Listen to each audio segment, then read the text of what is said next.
salaamaaleykum mbokk téléspectateur yu télévision Futur Média daleen ak jàmm ci xibaaru marax yi li ci gën a fës te ñu nam ko jukkee dina bokk ci wenn ponk waxtaan jàngoro ji di coronavirus mu mel ni cas grave yi nga xam ne nag dañu ko ci am nag ay jafe-jafe yu mag la ñuy am ngir rek ñu daal di ci génn ñoom ñooñee sax yenn saay ñuy faral di ñàkk seeni ay bakken du samay kàddu ki nga xam ne di docteur Mamadou Diarra Bèye bu service d'assistance médicale d'urgence daañu ci dikk ni mu gën yaatoo mbokk yi niki tey ji ci alxemes gi yemook ñaar fukki fan ak ñett ci weeru avril jàpp leen ne fii ci réew bu Sénégal lu tolloog fanweer ak juróom-ñaar ci ay doomi aadama ñoom ñoo am jàngoro ji di coronavirus juróom-ñett yi ci ñoom nag nekk ay cas communautaire maanaam am nañ jàngoro ji te xam ñu rek fan la ñu ko jëlee juróom ci ñoom bàyyeekoo ca gox bu ñu naan Touba kenn ki ca Mbacké kenn ki ci Tivaouane kenn ki itam foofee nga xam ne moom moo di ca Thiès ak Tivaouane ku ci nekk ci ñoom am ab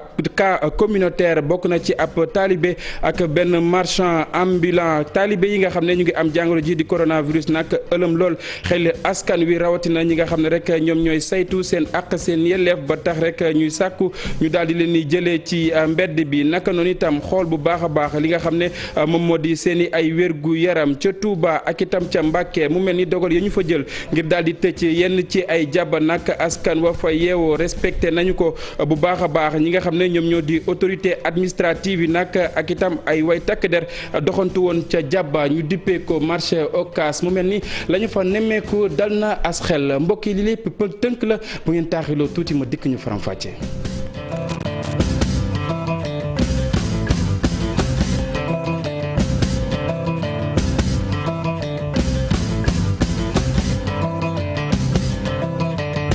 salaamaaleykum mbokki safo télévision Futur Média dalee nag jàmm ci xibaaru marax yi li ci gën a fës te ñu nam ko jukki bokk na ci li nga xam ne rek nañu la ko junjee woon ci ba ñuy door yile jotaay prise en charge nag ay doomi aadama yoo xamante ni ay cas grave lañ te ñuy am jàngoro ji di coronavirus nag mu mel ni ay jafe-jafe lay doon ngir rek ñu daal di leen di sauver yenn saay sax ñoom ñooñee ñu daal di ñàkk seeni ay bakken du samay kàddu ki nga xam ne di docteur Mamadou Diarra Bèye bu service d'assistance médicale d'urgence kàddu yooyee Fatou Kiné Dem la ko dénk ñu seetaan. soo seetloo même dëkk yi nga xam ne am nañu doole bi feebar bi yeggee yenn niveau yi ñoom dépassé nañ et loolu mooy dëkk yi nga xam ñoo ëpp doole ci àddina bi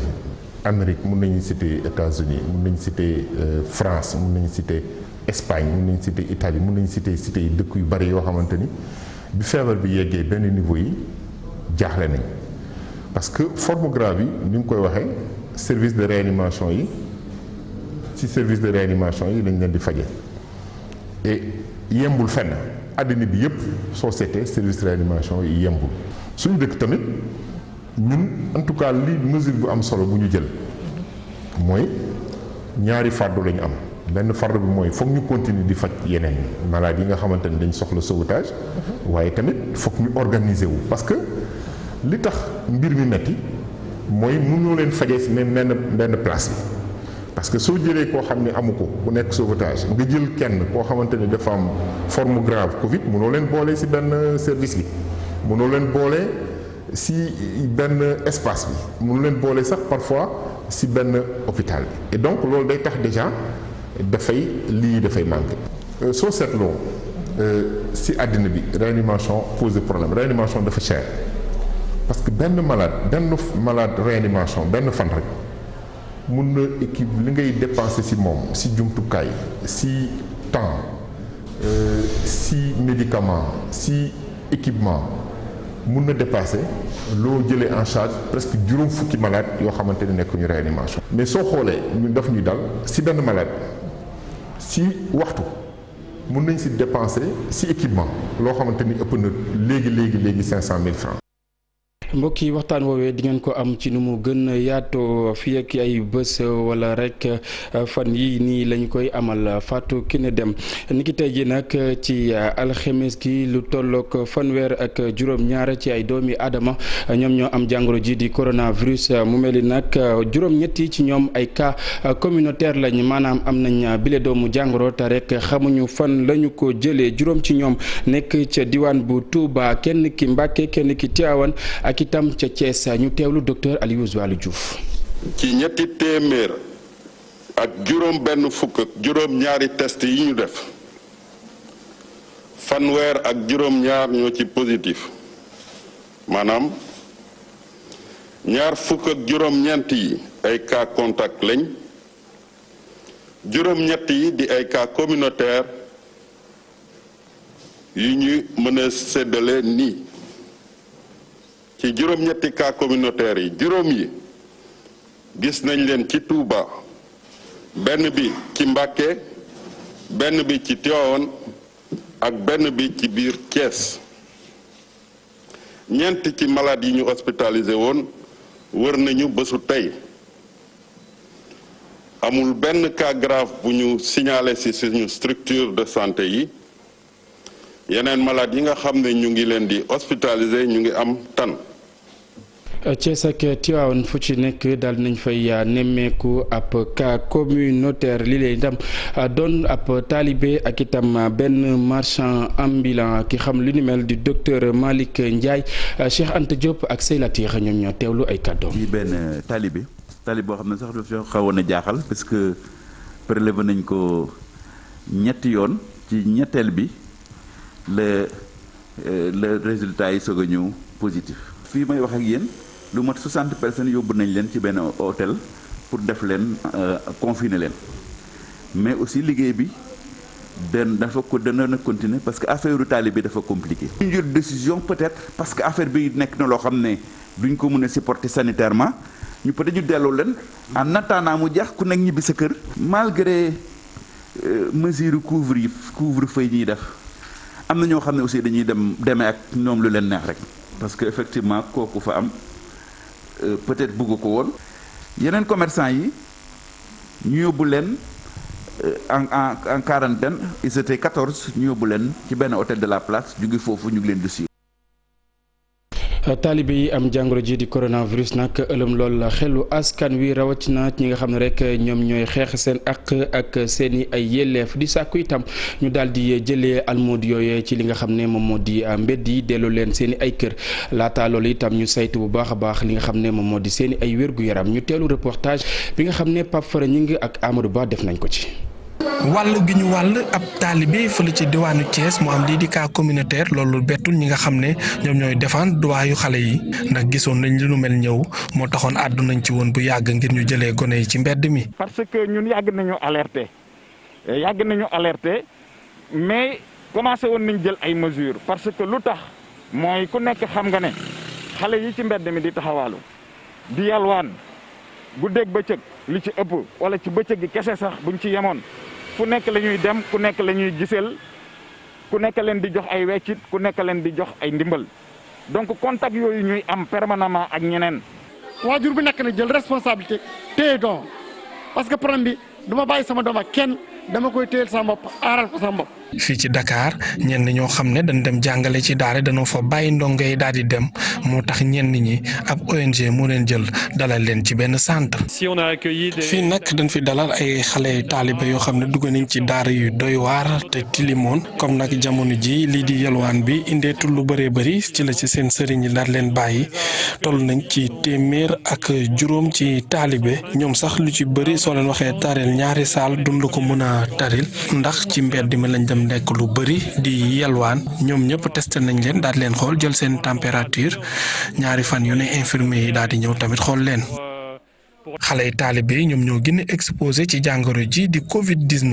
ñu jëlee leen ci mbedd mi moo nekk lu gësul dara ci ñoom ñu daal leen delloo nag ci seen i njaboot naam sax nguur gi jël na ay ndogal yenn yi daal di dakk ci daara yi waaye ñenn ñi ñu ngi koy wéyal ba léegi ñi nga xam ne seen xel dafa màtt ci aar yelleefu gone yi nee nañ nguur gi dafa war a gën a tàngal daan yi. Pape Fara ñu ngi cant ak ngërëm ñeel na la cas communautaire bi nga xam ne nemmeeku nañ ko ca diwaan bu Tivaouane mu mel ni ab marchand ambulant la boo xamante ni mu nga jóge woon ca Touba te itam am lu tollook ñeenti fan foofee nga xam ne moom moo di ca Tivaouane ba tax jiitu ko bopp moomeel bi nag jamono yi di xam ne rek ne dina jël ay dogal bokk na ci daal di tëj yenn ci ay jaba waaye itam gën a baral waxtu yi nga xam ne rek askan wa ñu nga fay nekk moom moomay jàkkaarloo woon na ak Mohamed Samb mu àndoon ci ak Amadou Ba. ci jamono bu nga xamante ni si kenn xaaru ko benn nit boo xamante ni si dafa amee jàngoro ji moo jugee Touba ak benn Jakarta ngir dëgmal Tiwaawan ci wàllu boppam jamono ji am cas bu njëkk bu coronavirus cas communautaire bi nag dal na lu toll ci 4 fan ci foofu ci Fogny nekk ci dëkk bu sell boobu. interdire nañ transport interurbain bi mais def nañ seeni pexe jaar ci àll bi jaar ci ay dëkk yu bari ba yegg si Tiwaawan 4 fan lañ fa jot a def dëkkuñu fa loué benn néeg ci benn kër bu nekk ci quartier bu ñuy woowee Fogny nekk ay marchand ambulant di jaay ca marché ba di lal di jaay daal mu mel ni vraiment am na benn inconscience bu am ci doxalin boobu nga xamante ni doxale nañ ko ba tey ji biñ leen testé ñett ñi ñu gis ni kenn ki am na feebar bi. jamono ji nag amul benn xibaar buy fësal ni am na ñu mu jot a wàll ña nga xamante ni si jot na laalante ak ñoom ñëpp ñu ngi ci quarantaine. enquête nañ ko nit yi nga xamante ni jël na jot contact ak ñoom certainement wax na ñan la dinañ jël les dispositions avec le préfet pour ñooñu ñu mettre leen en quarantaine mais kër ga mu dëkkoo nit nga xam dafa ñëw luye fa waa kër ga yëpp. ñooñu ñëpp jël nañ leen yóbbu leen ci benn hôtel boo xam ne mi ngi ci biir région de Thiès pour que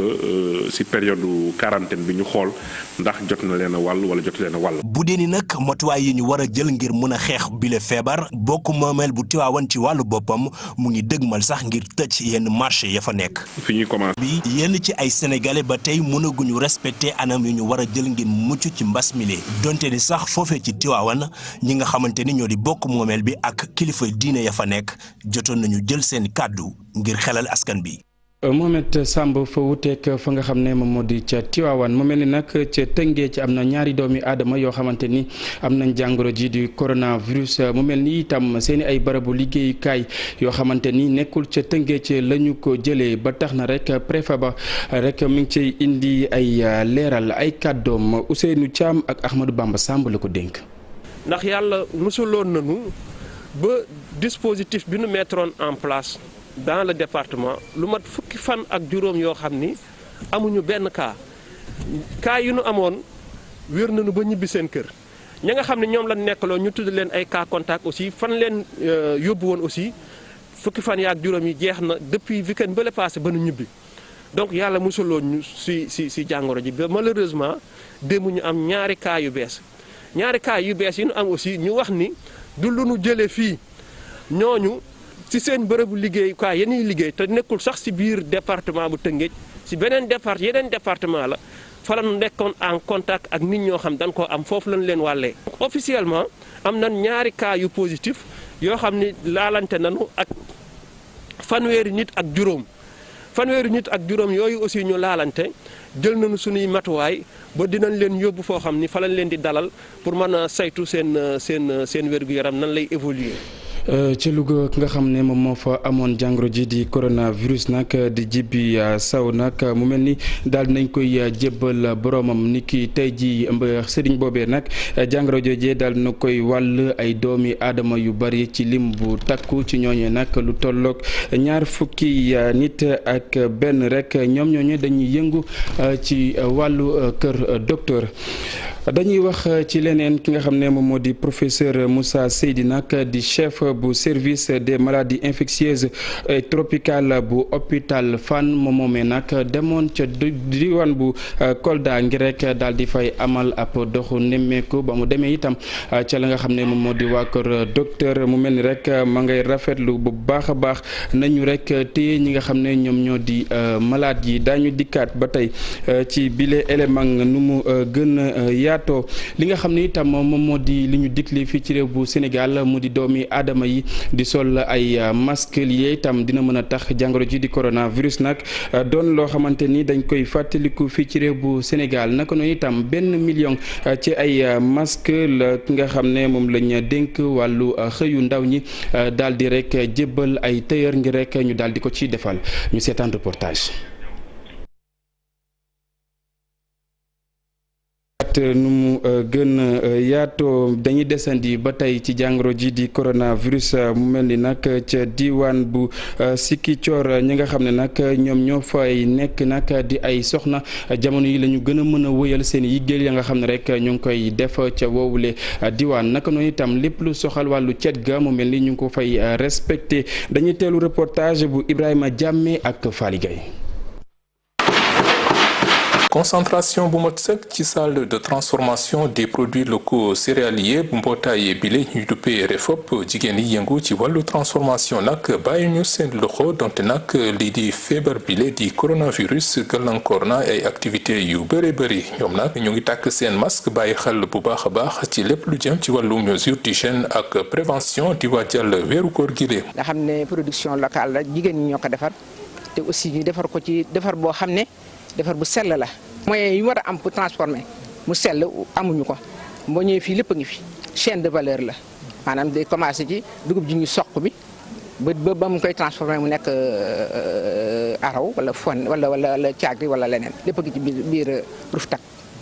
kon loolu tey jigéen boo ñëwee dañ la koy yombalal lépp a ngi fi. ñoom nag ñu ne ndimbal njaboot lañu bëgg a def ndax bépp xeetu produit céréalier ñu ngi koy transformer di proposer nag ay plat yu bëri bëri ci weeru koor gi ko defee bépp mesure bu ñu mën a jël ci weeru koor gi askan bi mën a am li ñu denc seen i kër. xam nga fi ñu toll nii surtout weeru koor bi di ñëw nii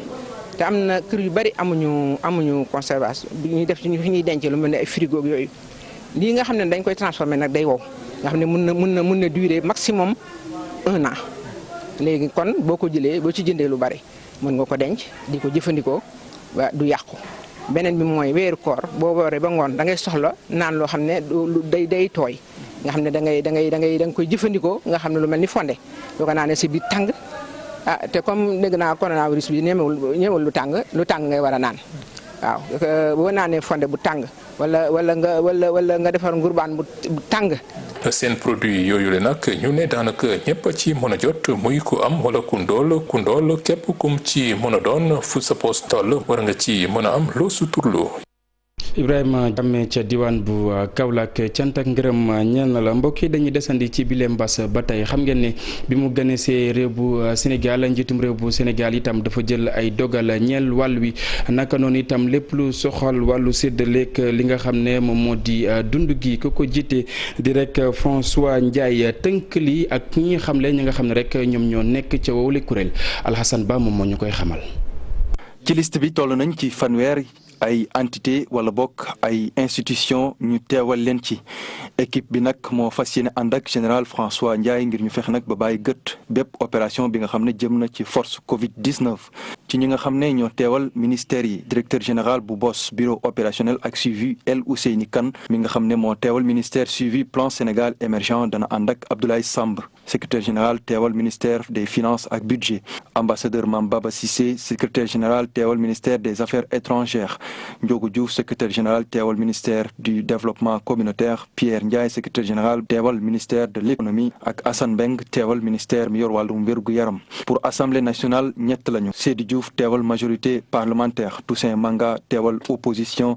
naka noonu Issa Sall teewal pôle non aligné au conseil des collectivités territoriales Lalla Aïcha Fall ak Alioune Badara Faye lañu tànn conseil économique social ak environnemental El Hadj Ibrahima Mbow ak Maymouna Isabelle Dieng ñoom lañu tànn association élus territoriaux Aliou Sall njiitalu AMS ak Adama Diouf njiitalu ADS ca parti politique yi Nicolas Ndiaye ak Aïssata Tall Sall ñoo teewal majorité présidentielle Habib Sy ak Ñaña Touré ñoo teewal kujje politique bi Pape Diop Mohamed Massamba Sey teewal pôle non aligné naka noonu itam société civile Omar Diop Alassane Seck ak Mame Yacine Camara secteur privé Bokar Sy ak Mbagnick Diop syndicat yi Mademba Sok ak kii di Lamine Fall ñoo leen teewal jeexal nag ak ñi nga xamante ni ñooy association consommateurs yi Momar Ndaw mu Asko Sen ak maître Massokhna Kane